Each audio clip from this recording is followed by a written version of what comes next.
Alyssa. And I'm Tony. And we are the Sultry Sisters. We're a community-based organization that empowers women to live healthy and creative lives in North County, San Diego, and recently, DC. We curate events, workshops, mixers, and meetups centered around women's arts, wellness, and sisterhood. Our mission is to empower women to live vibrant and shine bright through creative expression and conscious holistic living.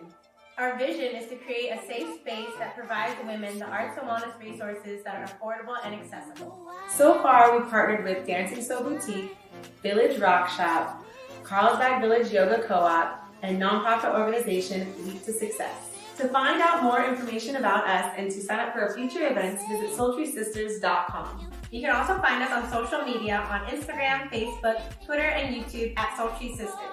We hope to see you soon. Hey, welcome back. Y'all. Welcome. If you didn't know, our theme song is Firefly by Now. It always gets us moving and grooving at the beginning of our lives. Yes. Yeah, so we're back. This is our final book club for All About Loves. We've been doing it for February and now March. So we had 2 months of things all about love. So this is our final one, and we're sad to finish the book, but excited that we finished and that you all stayed with us for the full 2 months. Yes, we always want to start our hangout with welcome you here into our virtual space, our hangout space. We like to call it our sultry sanctuary. So let us know where you are tuning in from and what you are sipping on. Yeah, so what are you sipping on? I am sipping on a tea mixture. I'm doing echinacea and green tea. This was prescribed by my herbalist and sister, Tony. Yeah, because I bought her the echinacea tea when she was sick months ago, and I came home and the box was still full. I was like, clearly you're not boosting your immune system. So I was like, since she works with in-person people and works with clients and the theme park, I was like, you need to have your elderberry and echinacea. Yes, I do. So that's what I'm sipping on, and I'm tuning in from San Diego. How about you, Tony? What you sipping on, and where are you tuning in from? Yeah, so I'm sipping on in my Philippines mug. I'm sipping on some Tulsi hibiscus and what is this? The echinacea elderberry as well. So in the really cozy, cute Philippines mug. It's part of the Starbucks one where like when you go around, you can like have the different mugs. I got this one in Philippines, and I'm tuning into, if y'all can tell, I have a different background and everything because I'm tuning in from San Diego as well. So I'm in the same home as Alyssa, just in a different room. Mm-hmm.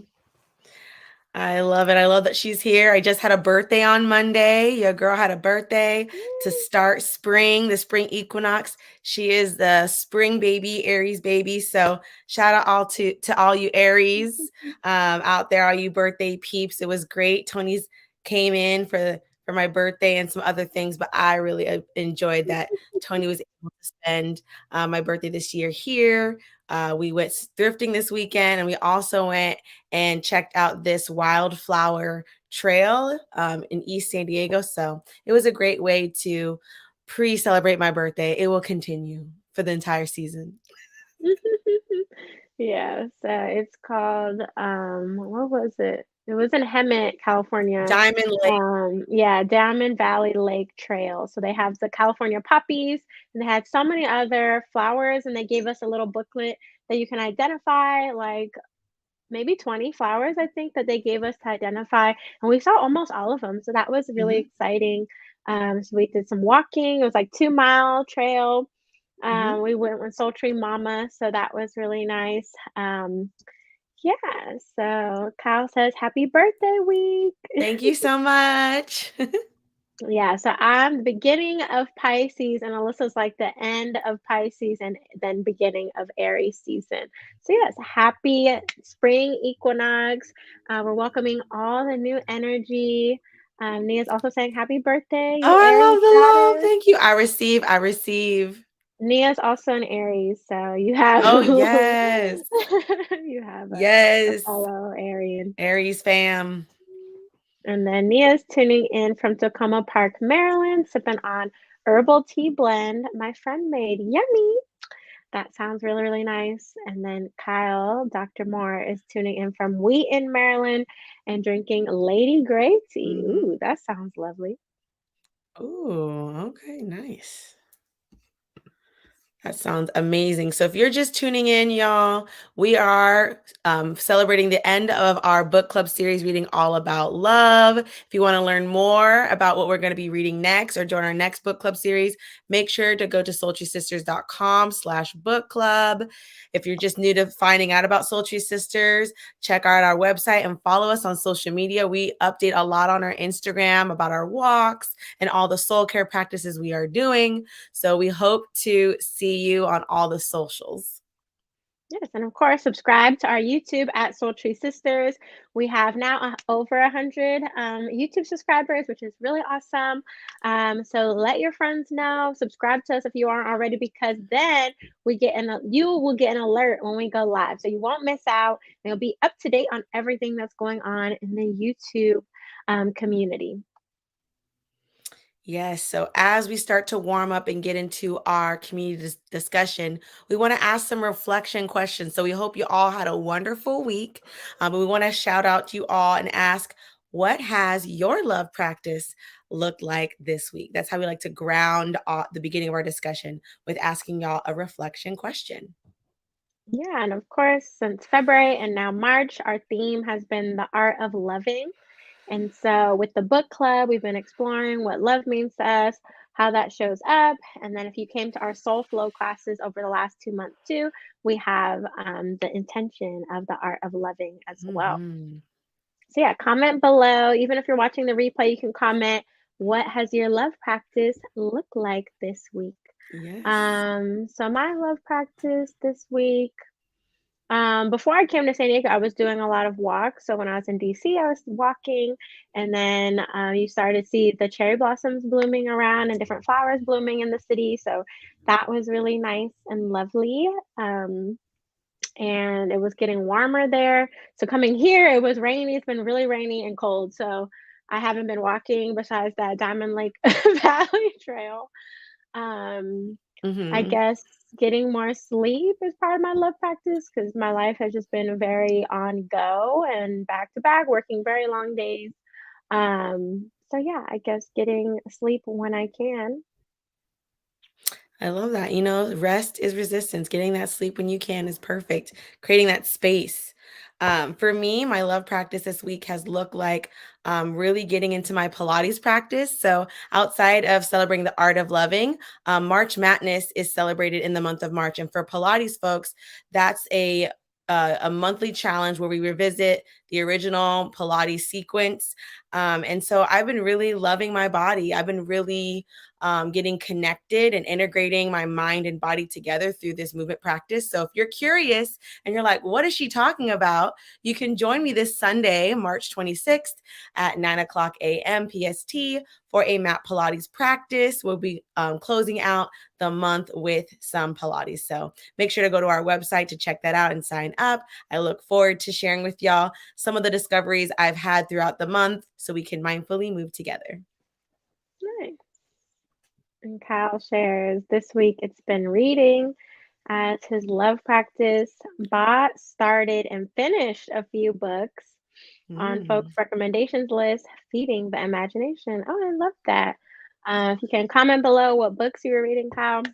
Yeah, on my plane ride here, I listened to the audiobook of How We Show Up. So it's a really good book on kind of reimagining what community means, what family means, what relationships mean. And that is one that Kyle had recommended. So yeah, stay tuned. How We Show Up is a good one that might come up in our book club in the future. Yes. We love recommendations, y'all. We love it. We love it so much.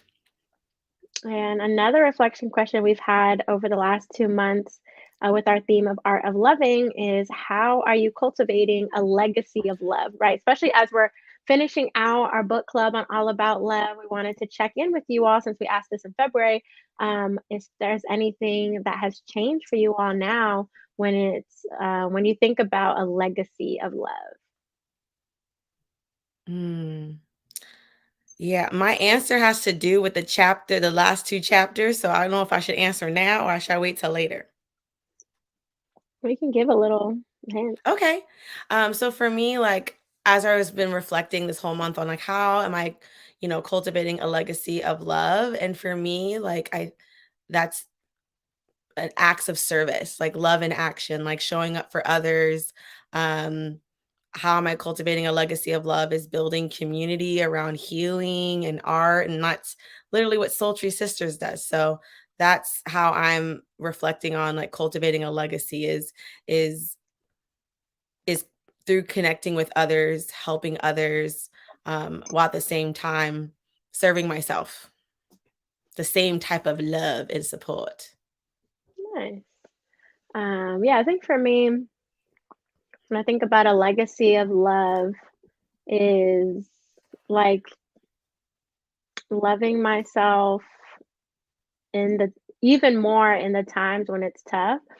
Like in the last few seasons of my life have been very stressful, very exhausting. There's just like a lot going on, many hats, many jobs, many roles that I play and exist in. And so I feel like the legacy of love for me is that pouring into myself, even when like society and all these things make it seem impossible. Like the legacy of love is that Mm, like even in these times when it seems like there's no space for love there, where I pour into it even more, and really lead with mm, love. So yeah, just kind of embodying love in all aspects of my life, even if it doesn't seem like ideal. And yeah, that I think of like self love, especially, which I talked about maybe last week or the week before. And then I think of also legacy of love to me is connected to spirit as well. I don't know if it's because now I read the book right after, Rest is Resistance. So I think mm, when we think of Rest is Resistance, and Trisha Hersey talks about, spirit being very rooted in rest and our rest journeys and unlearning um, non-rest. I think that's like resting and the legacy of love also I think goes hand in hand with me after now reading the second book of our book club of the year. I feel like they're really just building upon each other, especially when I think of mhm, our community at large, like Black and Brown folks, women of color, marginalized communities. Is just like we need to have a reconnection with love and rest in a new way. And I think we are through our community has been mhm. discussing this. Yes. So I feel like it is becoming more and more apparent in the discussions we're having as a community. So I feel like these two books really did capture what a legacy of love means. Yeah. Also, like, expanding on my answer too, when I think about cultivating a legacy of love, I think of as an artist, like the works I've created thus far. Um, just so you know, I'm about to release my films to be screened publicly on YouTube. So be on the lookout for that. And that's because I'm at a place where I really want to share my work.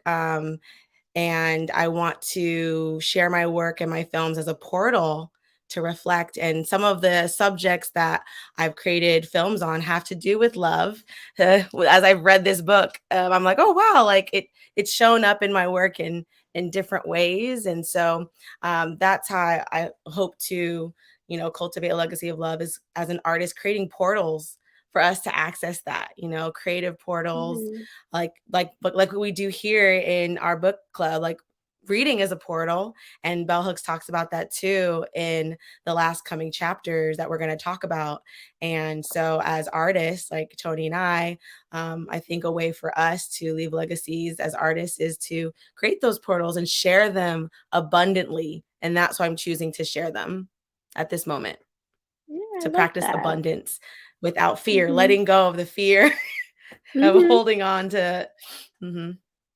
Yeah, I love that. And yeah, when I think of a legacy of love as well, I think now I have the language that Sultry Sisters, the work we do for our Arts and Wellness Collective, is our legacy of love, right? I think through developing our community has been the way what Bell Hooks says, love in action, right? So I think that's how we practice our legacy of love as our collective. So reading the book kind of really reaffirmed me and reassured me that, oh, we're on this path already. It's just now we kind of have the language, right? Exactly. So it was very affirming. And I'll share what some people said in the chat. So Nia shared, cultivating a legacy of love recently has looked like manifesting and building community that both pours into me and that I can pour into abundantly, as well as advocating for healthy love for me and those around me. Have had a lot of hard conversations with friends and others, reevaluating some of our loving relationship. Yes, so it seems like a lot of us have really been touched by the book and have been able to kind of integrate it into our lives and our Yeah. practices. And it seems like when we ask y'all to like share your reflections, it's come up a lot of times every time we do our check-in about conversations. And I love how reading this book has supported all of us in having more conversations and reflections around the practice of love and our love practice and reevaluating and revisiting and expanding. So that's great to hear. I'm like, may we continue to do so. I love that. And then Kyle shared his books that he's been reading. So the Afro Minimalist Guide to Living with Less.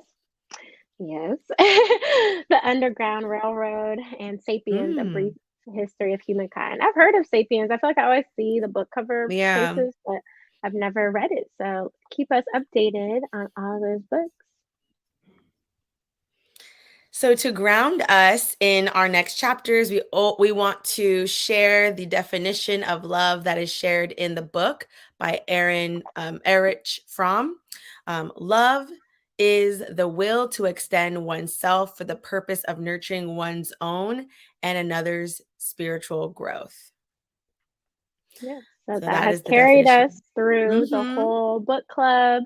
And I feel like this is my third time reading the book, so reading it again, it just really, really just reiterates and affirms that like this is what love, healthy love, looks like.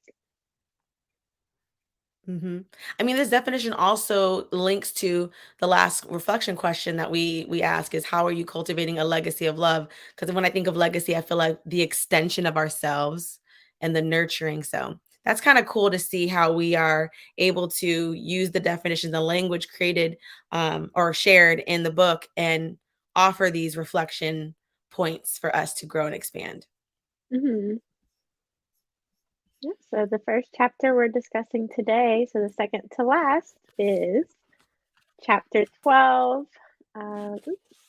This is one moment. Chapter 12, Healing and Redemptive Love. I'm going to start by reading the first quote at the beginning. We have been brought into the inner wine cellar and sealed with his seal, which is to suffer out of love. The ardor of this love greatly outweighs any suffering we may undergo, for suffering comes to an end, but love is forever. Tessa Bellicki. So y'all, we're talking about healing and redemptive love here, y'all. Yeah, and I feel like throughout the book already, Bell Hooks has shared about redemption, redemptive love. Like that's already been coming up throughout the book. Like to finally have a chapter that's on redemptive love, I was like, oh, finally, because she's been like alluding to it and naming it here and there, like sprinkling it throughout the book already. And so, especially in the intro, I feel like she really was talking about redemption in the intro or the preface, one of those two, in the very beginning of the book. So now to close it out, I was like, oh, this makes sense that she's going to go into this again. And it makes sense too, because like when I think about healing, step one to healing is awareness. So this entire book, she's been helping us become more aware, build a language around love, lots of anecdotes and examples. And so to get to this chapter 12, the second to last, it's like, all right, so now that we have awareness of lovelessness, awareness of what stops us from being able to love, how do we return to it? How do we come to this? How do we return to love? So I thought that was really, really great to get to this point in the book. We're ready. Yeah, We're primed. yeah, which goes into the first quote talking about how love heals. So, mindful remembering lets us put the broken bits and pieces of our hearts together again. This is the way healing begins, right? So, again, we're talking about how Exactly. love heals. And us remembering like our reflections of our past relationships, or remembering our childhood, all that. This is where we begin. And then Kyle put in the chat, it also makes sense for this chapter to follow the loss chapter. Yes, so last week, the second chapter we read was loss. So again, yes, so after talking about loss and grieving, then to talk about healing, right? And then redemption through that. It's almost like this cycle. She's creating this cycle of what we're going to go through. And then the next quote we wanted to share is, growing up is at heart the process of learning how to take responsibility for whatever happens in your life. To choose growth is to embrace love that heals.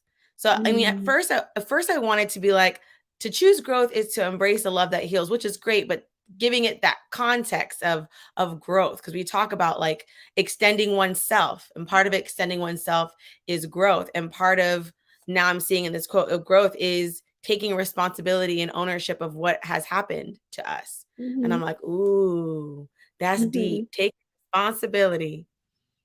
Yeah, especially when we're talking about love, because I think a lot of folks, when it comes to love, it doesn't work out. If there's loss and grief tied to love, then folks, yeah, I think are quick to blame the other, right? Or feel like it happened to them and there was nothing in their control. And sometimes that is accurate, right? But I think bell hooks is challenging us to reflect on like maybe there is some things that you can be responsible for, and then that would then be the catalyst for your healing, right? Because then you're working through that on your journey, which then goes into the next quote. Oh, did you want to say something? No, go ahead. So, the healing power of mind and heart is always present because we have the capacity to renew our spirits endlessly, to restore the soul. So, again, we're talking about, and I like that she said the mind and the heart, right? Because we're talking about love, right? Like there's, your mind and your heart that will maybe help you or be a part of how you make your choices when it comes to love. And I like the part of the capacity to renew our spirits endlessly, right? When it comes to healing, it's like, okay, if we open up our hearts to love, and if it doesn't work out, that our spirit will be renewed again, and then we can start this process again. So it's like giving us hope, and opening ourselves that, like, even like the last chapter we read, like, even if it doesn't work out, that through this process of redemption, then you have a chance again. Yeah, and I feel like exactly coming from the loss chapter, like loss isn't a deficit. Like we talked about in the last chapter, loss being, what are the ceremonies and the rituals we practice to remember our loved ones? How do we use loss and grieving as a form, or grieving as a way of learning, seeing a lesson clearer, appreciating something more, connecting with something more divine and outside of ourselves. So for me, it's like the endlessly, like Tony was pointing out, like expanding that capacity is that, like, to love is not to operate into in a deficit, is to operate out of abundance. So you will never lose anything if you are coming from a place of love. And Kyle put in the chat, I used to think about healing as making a thing like it was before, but I do think it is more properly understood as growing something new in place of what was lost, right? So growing something new in place of what was lost. And then he comments, emphasis on the growth there. Yes. So I would like to share an anecdote, y'all. So I had a philodendron plant and it was not doing well, and I had to propagate it. And I was so pissed because it was so full and it was just dying, like just leaves by the day. And I was like, no, but I just got this plant. So it's like, it's a perfect example.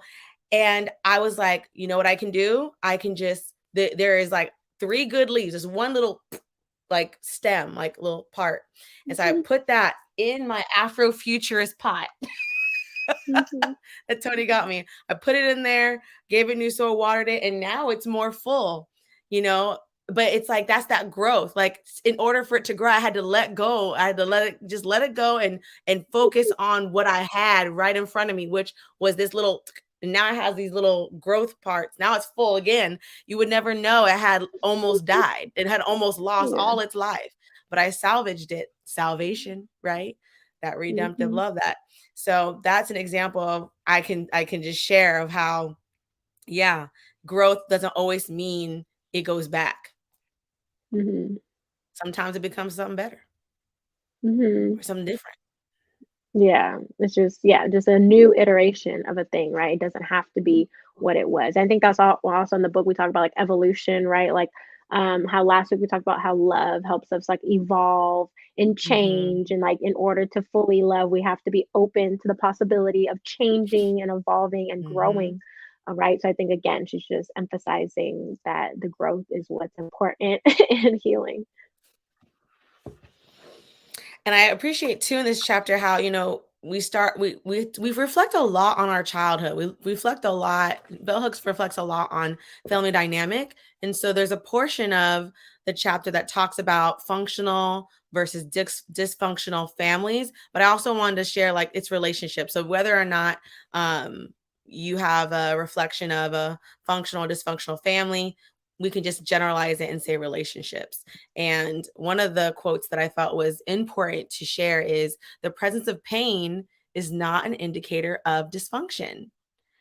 And so when we're talking about like, facing hardships and we're talking about love and having a healthy relationship, that does not mean there's not going to be pain or challenges or conflict. And we talked about that in previous chapters. Like, love is going to require us to open up, to share our needs and wants and have conversation. And the key is communication. It doesn't always mean it's always going to be roses, but to communicate is having a will to want to preserve a relationship. So pain is not always a bad indicator. As a Pilates professional, I can say pain is communicating with us to, hey, let's Hmm. pause. What's going on? And like referral pain, sometimes there's something bigger there, but you need to pause in order to discover it. Hmm. Yeah, exactly. So I did appreciate her talking about that. So it's like we don't necessarily label everything that has been a challenge or a difficulty as just, oh, it's dysfunctional, or, oh, that was a terrible time, or, oh, that's why I don't love. Like she really is reiterating that, like, that's a part of the process and the journey. And you have to work through that in order to, go through the growth and the evolution, which we've talked about, yeah, in previous chapters as well. And then And I like Kyle how, shares. yeah, I like that this pain quote comes at the end of the book after thoroughly making clear that abuse does not equal love. Yes. Hmm. Yes. These reminders. And then going into that, after she shares that, she shares that, I'm getting a little lost in the sauce, y'all. That healthy families, we get lost in the quotes. That healthy families resolve conflict without coercion, shaming, or violence. So this supports what you just shared, Kyle. That, yeah, she's saying like healthy families resolve conflict without those things. And in a Hmm. functional family, self-esteem is learned, and then there's a balance between autonomy and dependency. And I really appreciate Hmm. that she's sharing that. And then she goes and talking about like addiction and how that, that theme around codependency and sharing like how we deal with those things, how we cope with those things, and its relation to love. Yeah, and she was talking about, she had a note about how in a lot of now like self-help or self-discovery books, they'll be like anti-codependency. But she starts talking about how, we're not made to just be individualists. Like community is important. And so Hmm. she talks about the healthy interdependency. So yeah, she's talking about how, especially with her example she gives is Alcoholics Anonymous, so AA Hmm. communities, and how there's a healthy interdependency there, on how you're not just by yourself having to heal through something that could be really challenging, right? That you have a community of folks, and there's all these different rituals and cultural practices within AA that helps people form healthy interdependency so they can Mm-hmm. sustain their well-being, right? Because if Mm-hmm. they're just them by themselves, even after they go through rehab or recovery program, I would assume from what this like what the anecdote she shares is that like maybe more people wouldn't necessarily sustain this wellness if they were on their own. Like because they have this interdependency is why they're able to, continue on their path to healing. And I'm sure there's like a lot of love in there as well as like the maybe the tenets that they promote. I'm not exactly sure, but because she mentions it like a whole anecdote, I was like, okay, this makes sense as to why she's is that she starts talking about community. Exactly.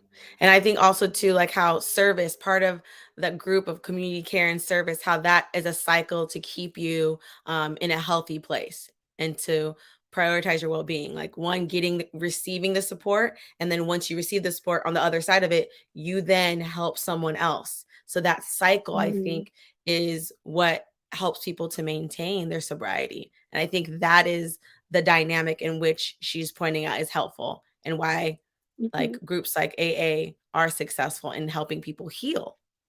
Mhm. Yeah, and then she also mentions, talks about salvation, right? So, like, what is salvation? Why is it important when we talk about redemptive love? And so, a passage I wanted to share is on page 212. So, she talks about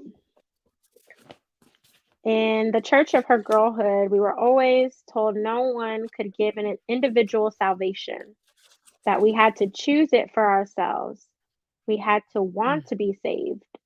In Toni Cade Bambara's novel, The Salt Eaters, wise older women who are healers are called in to assist the young woman who has attempted suicide. And they tell her, just so you're sure, sweetheart, and ready to be healed, because wholeness is no trifling matter. A lot of weight when you are well.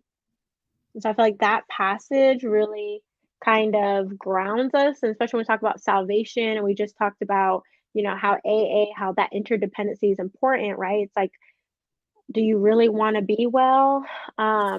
Because it's a mhm, choice to be well. Like before that passage, she talks about choosing wellness on the path of self recovery.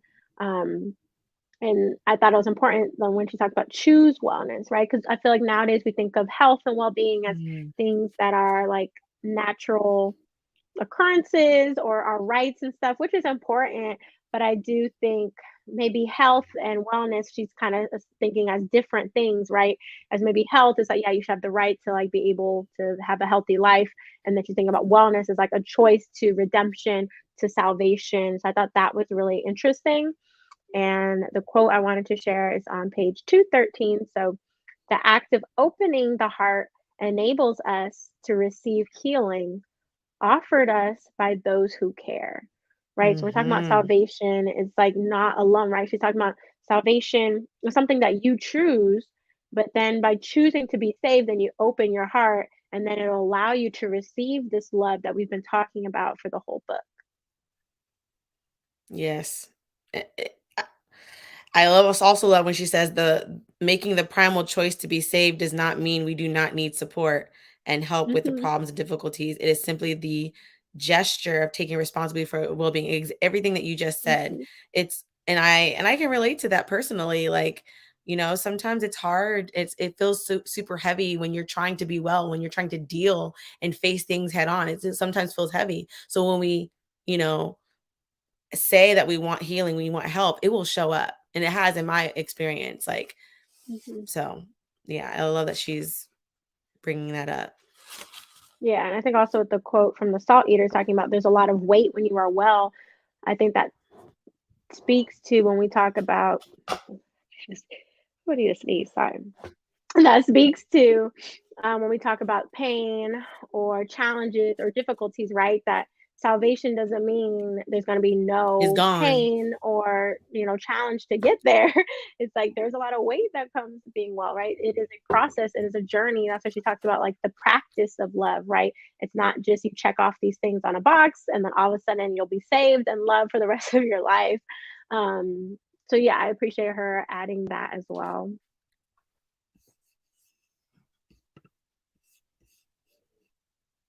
And then Kyle shares, it's such an interesting cycle. You have to have some amount of self love to make the choice to be saved, commitment chapter.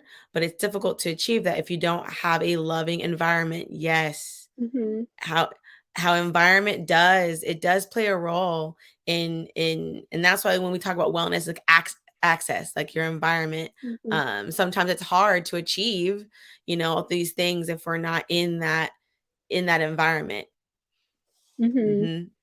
And you have to have a certain amount of self-love. Yes.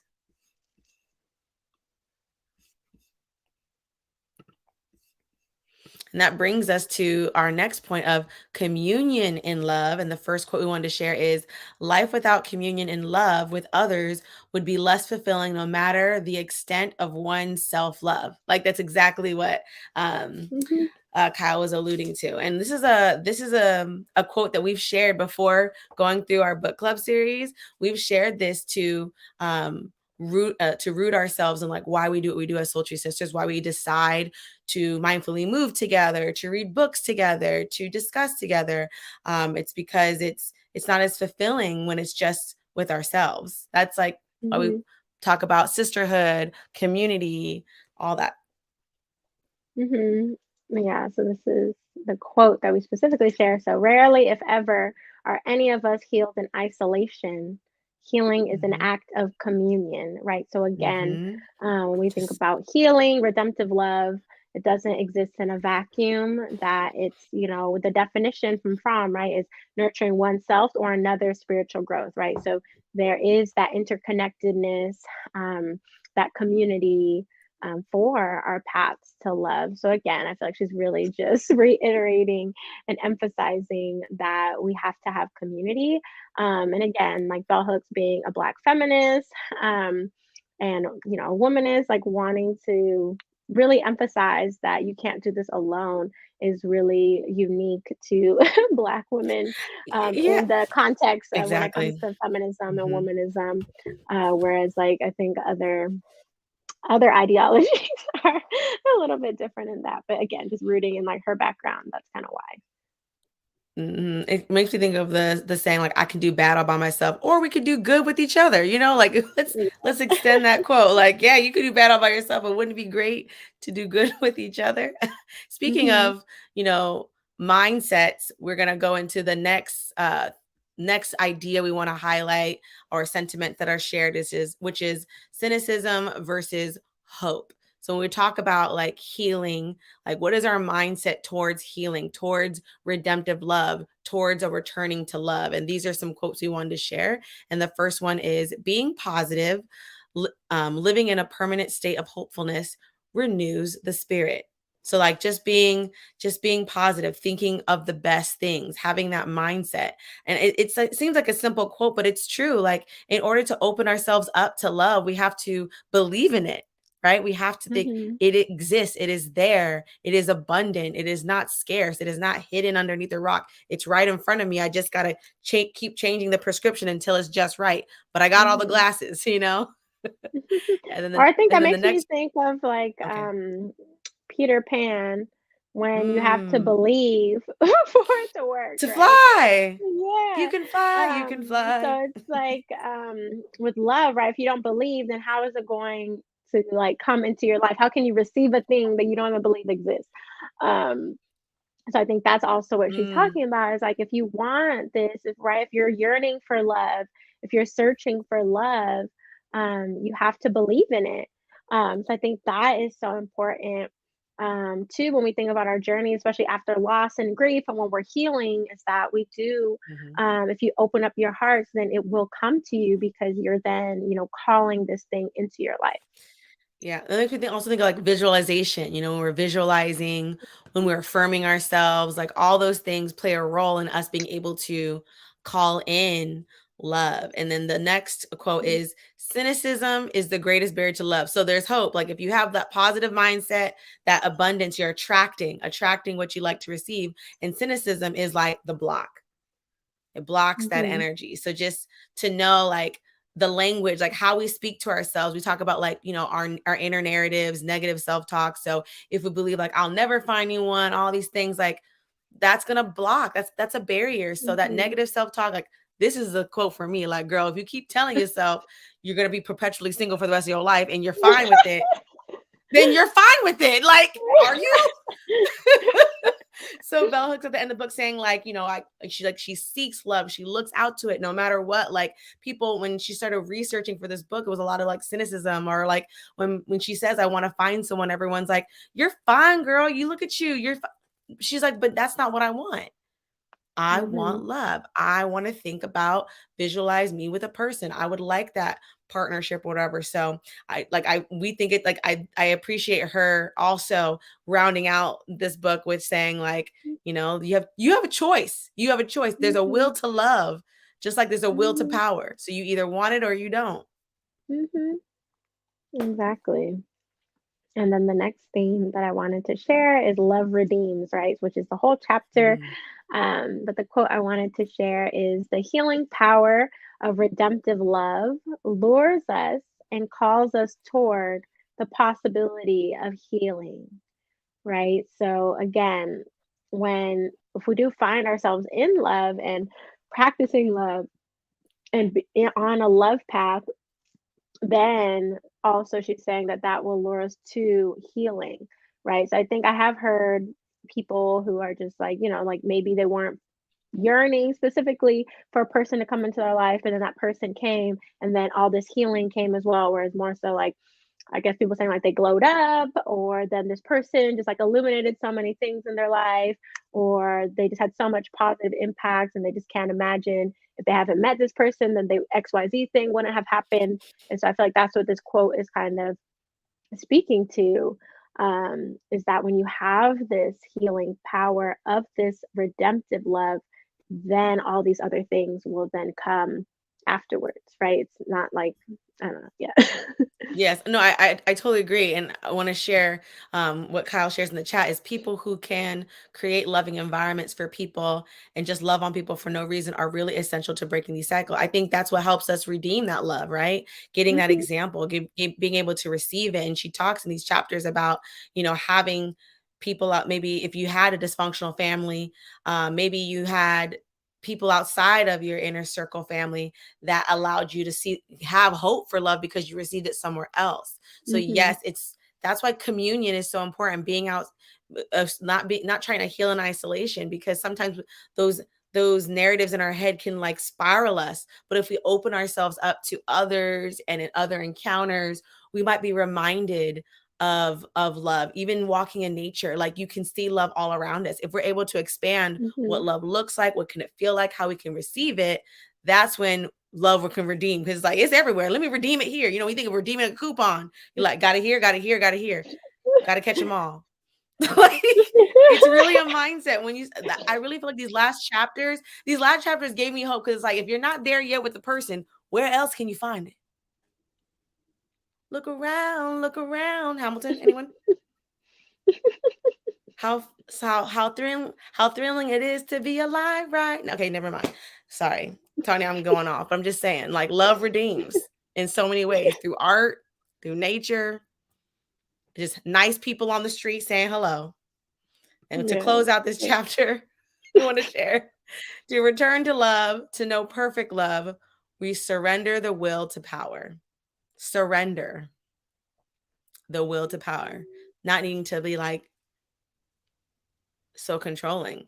Maybe for me, when I reflect on it, it's like maybe not needing to say like, this is what love looks like, this is how I shall receive it. If it's not like that, it ain't love. So that's how I kind of interpret it, like in a way of being able to receive it more. And then also on the other side of not wanting to manipulate and make it happen, and just make sure like it is a reciprocal situation, whether it's nature or a person. Yeah. And again, if you were with us last week, we talked about perfect love and how it's not necessarily being without flaw, but more so if you're on the journey to loving, then that is perfect love, right? So just want to remind everyone that. And again, when she talks about power, right, it's like she says that a lot of love that we've been conditioned to think is love is, rooted in patriarchy, oppression, violence, and all this stuff. So she's really just talking about like when we return to love, the thing that we have, we can just cultivate ourselves within our hearts, our minds, our spirits, then that is this love that we've been yearning for. So again, it's just giving us hope that, we already have this within us. I think is also what she shared before. And I think that's also what this quote is illuminating. So yeah, that is chapter 12 on healing redemptive love. So put in the chat any other things you wanted to call out the chapter. If you have quotes, if you have any other thoughts that come out. Yeah. Yes. Kyle says, shout out to Hamilton. Yes. Thank you for that. Sometimes I feel like I'm the only person that laughs at my jokes or my references. So I appreciate the acknowledgement. Yeah, so moving on to chapter 13. So that's destiny when angels speak of love, right? So this is closing it out. So I do feel in the last two chapters, she was a little bit more channeling some like spiritual elements as well, which in the beginning of the book she did too. So I feel like she does like tie that in as we round out.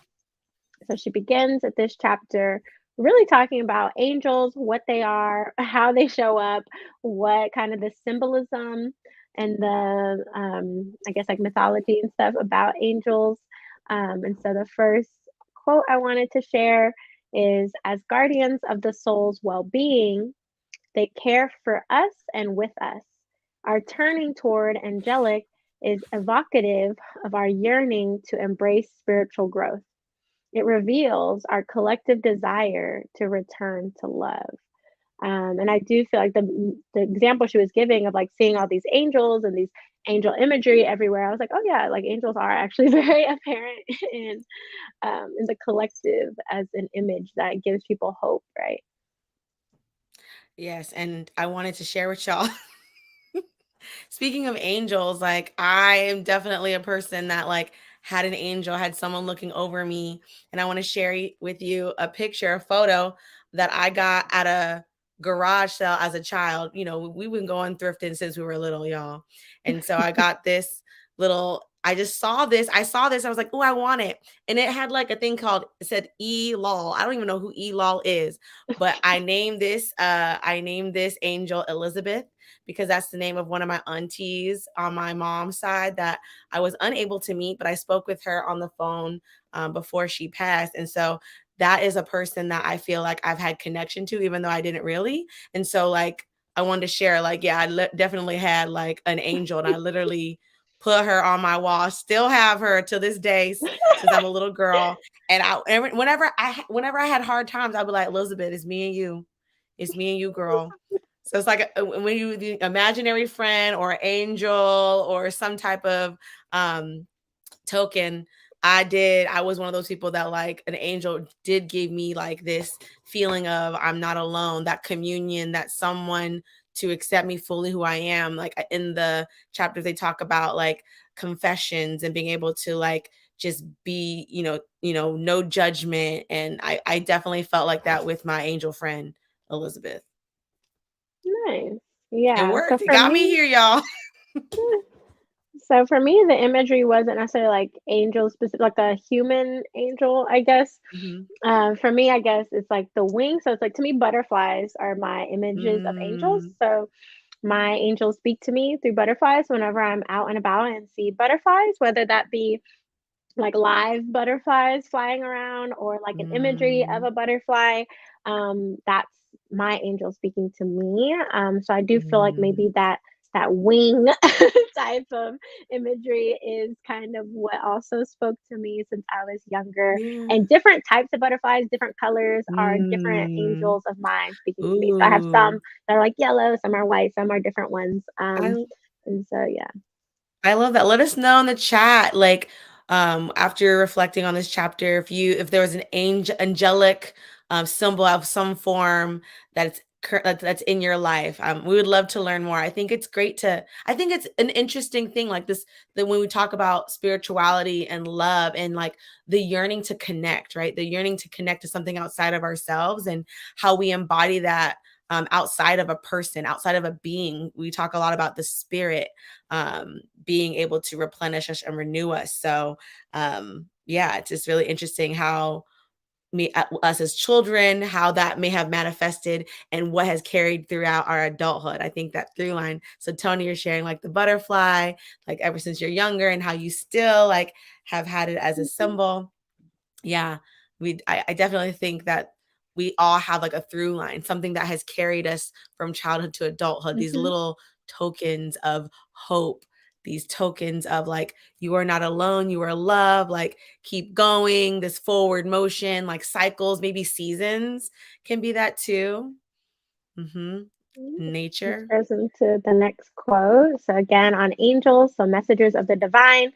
So angels bring us the knowledge of how we must journey on the path to love and well-being, right? So when we're talking about this symbolism, us having this connection to an angelic energy or being or image, right? Like it has been, like we just said, reaffirming, comfortable, like, making, especially like us, we grew up moving around and stuff. So I think also sometimes having those types of tangible things that can, support us on our journeys or helpful. Um, yeah, it's just nice to think about how, that shows up for different people. And Kyle shares, the seat of the soul talks a lot about angels as teachers, guiding your soul through its development from life to life, as well. But I don't know if other folks have read it. I don't remember the passage. I'm not familiar with that either, but I do resonate with angels being guides or teachers. I think in the book, Bell Hooks talks about being like spiritual counselors, counselors in general. Yeah, I listened to that book long time ago, so I don't remember. But yeah, definitely angels have shown up in a lot of spiritual books or kind of self-healing, self-development books. So I'm sure there's many other examples out there as well. So the next quote we want to Messengers. share, yeah, the next quote we want to share is, many of us believe our difficulties will end when we find a soulmate. Love does not lead to an end to difficulties. It provides um, it provides us with the means to cope that enhance our growth. So with this, the reason why I wanted to share this is because like when we talk about like society and like when we're tying in from the beginning saying like, people are romanticize love and like emphasize it in a partnership, and a lot of the reason why like a lot of in these stories is that they're like going through a hard time and this one person's gonna like answer their question and be the reason why they have direction in their life. And so I thought that this quote is important to share, and like it's a reminder for us to know that like yes, love can bring salvation, but it doesn't take away like pain, it doesn't take away difficulties, but it does provide us ways to cope, that communion, that having support from others, and it does enhance our growth because it allows us to extend outside of ourselves. So again, like it's a nice reminder when we're thinking about why we want to meet, why we want to have a soulmate, why we want partnership, why we want community. If the answer is I want to just life to be easy, like it's not going to be that, but it's going to give you support so that you can move through grief, loss, challenges, difficulties. Which the next quote we wanted to share is, embracing our wound is the way to heal, right? So again, it's just sharing that it's not on the path to love is not to run away or to turn away when difficulties arise, but is to, acknowledge that, to, lean into the wound as a way to heal, right? Like you can't heal if you're never tending to the wound, right? You're gonna have to clean it, get to put your Neosporin on it, your stuff on it, put a band-aid, let it rest. Like you have to tend to the wound for it to heal. But I think what Bell Hooks talks about throughout the book is that many folks, if they experience heartbreak, then they go to cynicism, they go to not believing in Mhm. love, and it cultivates more so this lovelessness versus tending to that loss and that grief and finding, redemption through it. And then again, through these angels in our life, right, can kind of support us and guide us on that path through healing. Mhm. Yeah, it makes me think like, um, when people think like, oh, that like triggers. So people might think wounds equal triggers and like, oh, that triggered me, but embracing it meaning like as a way as information, like the wound equals pain. So pain and Hmm. knowing our wounds, knowing our triggers, it allows us to communicate so people can show up and maybe not agitate, maybe find a way to support you through that. It's not gonna go Hmm. away. She's not saying, you know, heal the wound so it goes away. She's like, embrace it. Like part of healing is just Hmm. knowing it's with you and it's just with you. Like it's heavy. So I really Hmm. like appreciated her saying like when it comes down to it, it's just really like knowing oneself Hmm. thoroughly, like knowing Yeah, and ourselves.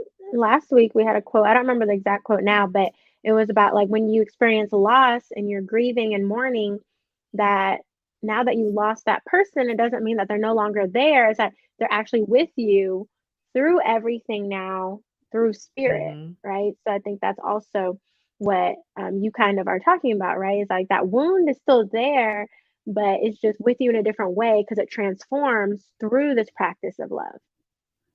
Hmm.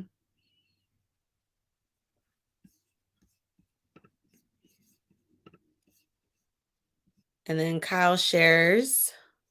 Hooks is emphasizing angels that live on earth in this chapter as well, particularly any individual who offers hope, love, and guidance to a wounded child in any dysfunctional setting. Yes, exactly. We talked about how that really helps with us bringing us hope because we've had examples of people extending themselves for us. Mhm.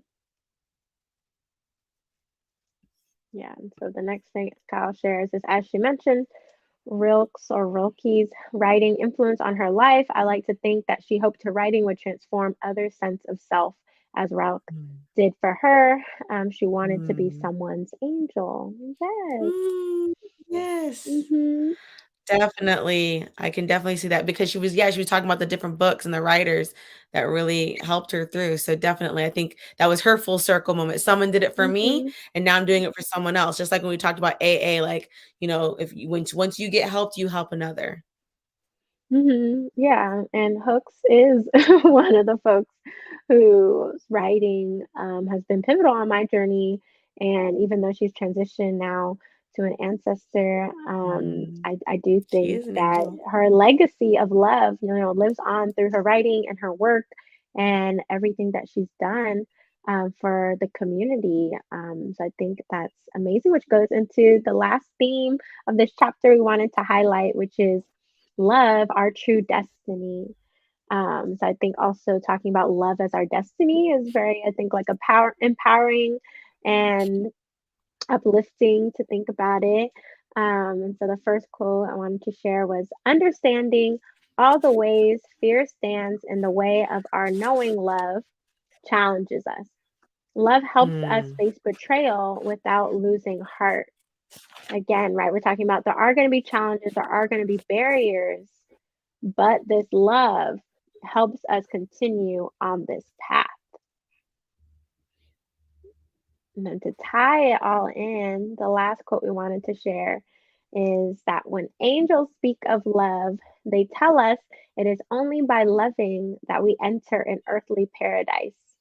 They mm, tell us paradise is our home and love our true destiny. And so I think that mm, was just very, heartwarming to end the final chapter of the book. Um, by talking about, how angels, our spirit guides, are with us and how they remind us, right, that paradise and destiny are really kind of the core of this work and of this practice. Um, and so again, thinking about the theme of the last 2 months of the art of loving, I think what Hooks is really emphasizing to us and affirming us is that the art is that it can show up in so many ways in our life, right? Like a spirit guide can be loving to us, an angel, Mhm. someone that's doing a kind gesture to us, maybe someone that we do find as a soulmate, our family, our friends. There's so many people in between who can show us this love, that who can help us on our journey of loving and healing. So I just find it really affirming as she closes out. It's just that it is our true destiny. So that we all are on this path, right? Definitely. When you were reading that last quote, it brought me back to when I first read this book. I finished this last chapter while sitting on the beach, Ponto Mm. Beach, and I just remember like crying, but like I can almost cry again, but like like happiness of like I felt like through reading this, I felt love. Like I felt like an opening of my heart, and I felt like my senses, like when you go to the beach you already smell the water and everything, but like I just felt like this like opening of like the soothing of the water and like the smell of the beach, the feel of the sand, and I just got super like sensitive to like my senses, and I just felt this like warm embrace. And so like I really appreciate how bell hooks is so expansive in like how we can receive it, and how like the divine, these angelic guides, like that can be so fulfilling too. Like I'm not saying I don't want an earthly partner, a person that I can look at and talk to, but that having like our ancestors with us and nature and all those things, like it made me feel like I already have so much love. Like I do want to seek Mhm. others, but like it made me almost like have this feeling of contentment of what I already have, like this gratefulness, this gratitude that I didn't have before I was reading the book. I was like, I'm searching, tell me more. I don't even know, like help me. But at the end, I was like, whoo, like everything is gonna be great. Everything is gonna be okay. Like I feel very hopeful. So I just appreciate like the writing and the time she took to really like send us off, you know, into the ether with like, love is our true destiny. Like go out and get it. Mhm. Yeah. So finishing out, how do y'all feel after reading, of course, the last two chapters, but since this is our last book club on All About Love, how are you feeling now finishing the book? Um, so yeah, we took 2 months to read it because we really wanted to give time for y'all to digest it, to reflect, to have this love in your life in different ways. Um, and so yeah, like let us know in the chat, and if you're watching the replay, of course, on how your journey to love has been.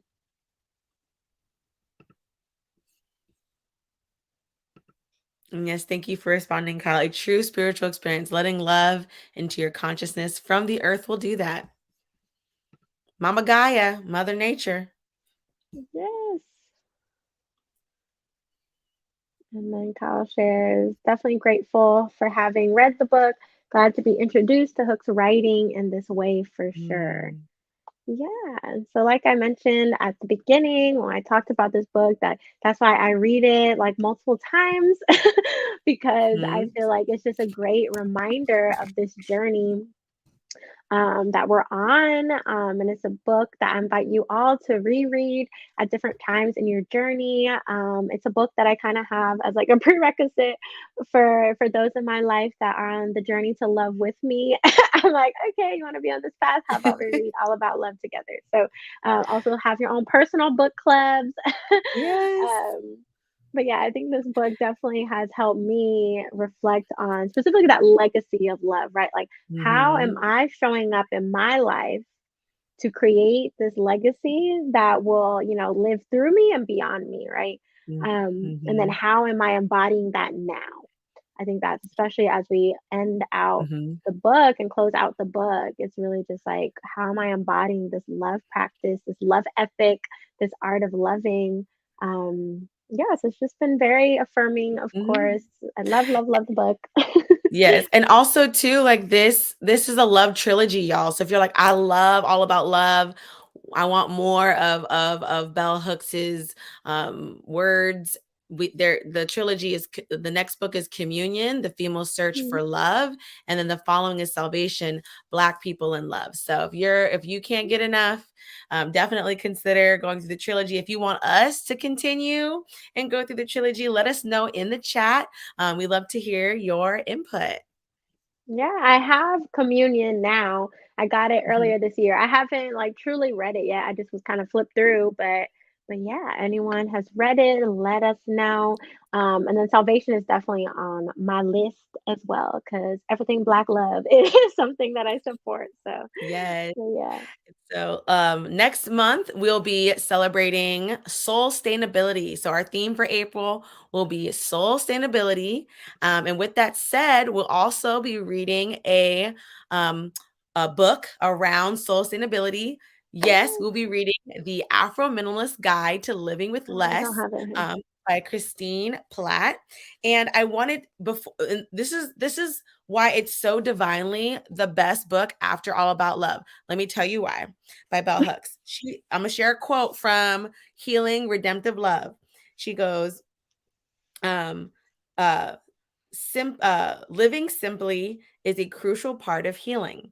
As we begin to simplify, to let the clutter go, whether it is the clutter of desire or the actual material clutter, and incessant busyness that fills every space, we recover our capacity to be sensual. So I feel like that is a note from our ancestor Bell Hooks that Ashe, yes, go into this next Soul Sustainability Month, and we're going to be talking about like living with less, like minimalism, and what that looks like from an Afrocentric lens. And I'm really excited. Tony has already read the book. I have not, so I'm really thrilled to go through this in a community discussion with you all. Yeah, so the next book club for April, so we'll have next week off and then we'll start the week after that, but essentially same time, same place. But with Afro Minimalist Guide to Living with Less, it's going to be more of a discussion of the topics, and then we'll kind of have fun homework or soul sustainability play where we'll go home and then try to Some kind of invitations. embody what we're learning in the book, right? Because it's also spring. It just was a spring equinox. I know a lot of y'all have that urge to spring clean. You want to live with us. You want to declutter your mental, physical spaces and places. So definitely check it out. So yeah, go to our website, soultruesisters.com to You can learn get the more. book. Yeah, we have the link from Lubalula Bookshop. That is a queer BIPOC owned bookshop in San Diego. So if you go to our website and click buy the book, it'll support Lubalula. Or you can also click on the bookshop website. You can support your own local bookstore, of course, and support your local libraries. So if you want, you can go and listen to the audiobook from your local library or the ebook or the physical copy because now they're, of course, open again. But yeah, we're excited to see you all there. Learn more at soultruesisters.com/book club. And we will see you all soon. Definitely let us know your recommendations for the book after Afro Minimalism. And we will see you all then. Bye. Bye.